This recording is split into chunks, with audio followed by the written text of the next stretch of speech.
Do video games count as art? This is a question that would once invite snide remarks whenever it was asked in most circles. But as time has progressed and the medium evolved to include more filmic and literary processes into the mainstream space, the answer has shifted closer to yes than ever before. But does that mean games released before this decade fail to meet this loftily nebulous criteria needed to be considered artistic? It's a question I ended up inadvertently asking myself as I was unwinding after a work week with a new game that was about to pop in.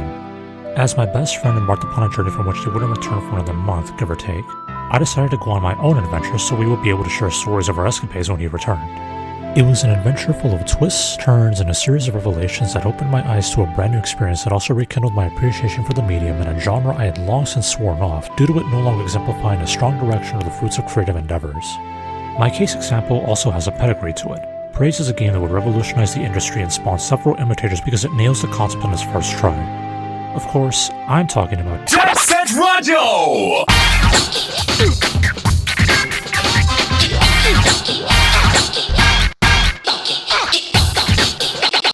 This is most disturbing. I've been meaning to play this one for a long time. The game's aesthetic and overall carefree tone were enough to pull me into buying a second-hand copy for the Sega Dreamcast for the low price of a PS5 controller. No, really. I began playing the game and immersed myself into the late 90s, early 2000s street punk culture that took cues from Japanese fashion and graffiti as an art form. And that's when I realized something. This game is 100% carried by the soundtrack and the artistic direction it took for its visuals. I won't go as far as to say that the game was unplayable, but learning and adapting to its groove was like pulling teeth with nothing but a plastic spoon and a used kitchen sponge. The game absolutely encourages style, speed, and even some careful routing to get your game to the top of the militaristic police's hit list, but the process of doing so involves serious trial and error and encountering many points where actions fail to register properly.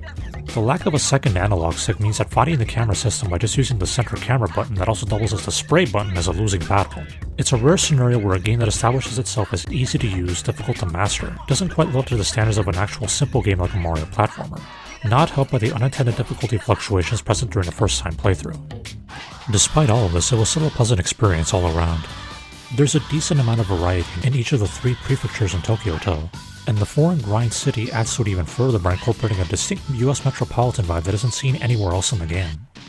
The cast was decently varied as well, with the playable gang having several colorful characters that have their own distinct styles and strengths. The opposition also livens things up by way of rival gangs that exist to stir up trouble in the neighborhood, to a goofy Columbo-type police captain and his squadron armed to the teeth with tanks, assault helicopters, and decent aim, all poised to take down the meddlesome kids to try to put their marks on the block. The game does attempt to ease the player into each of the locations by only granting access to sections relevant to each mission, and the several unlock challenges encourage putting the pieces together in a way that feels organic.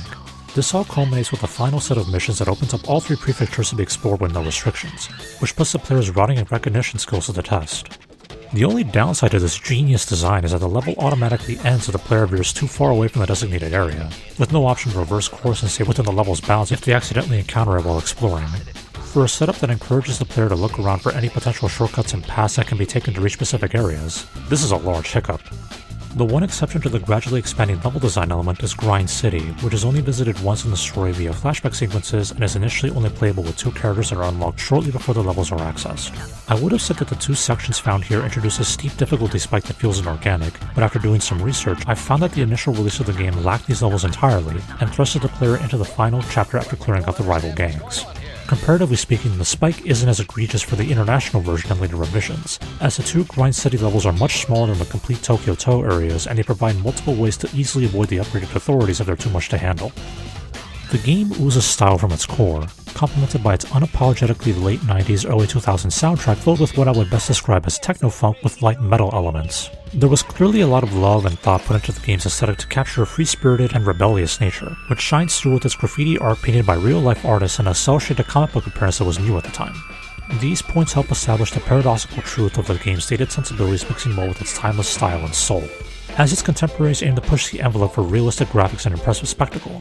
Jet Set Radio popularized the opposite approach of prioritizing stylistic art choices with simple yet creative gameplay that allows the player to experience it all.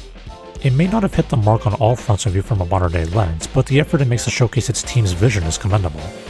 Maybe it never was supposed to conform to a set of game conventions, and any critiques or insights placed upon it are a reflection of the player's sensibilities and experiences.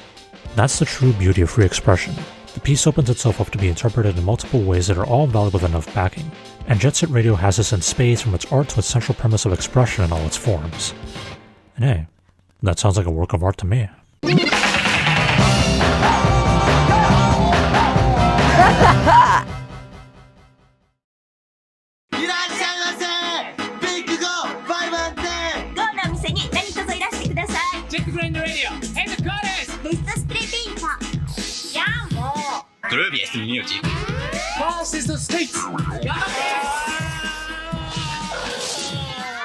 We have everything you need to live the young, hip, jet grind radio lifestyle. You skate, you groove, you bomb bricks, and run from the man. Jet Grind Radio on Dreamcast for 14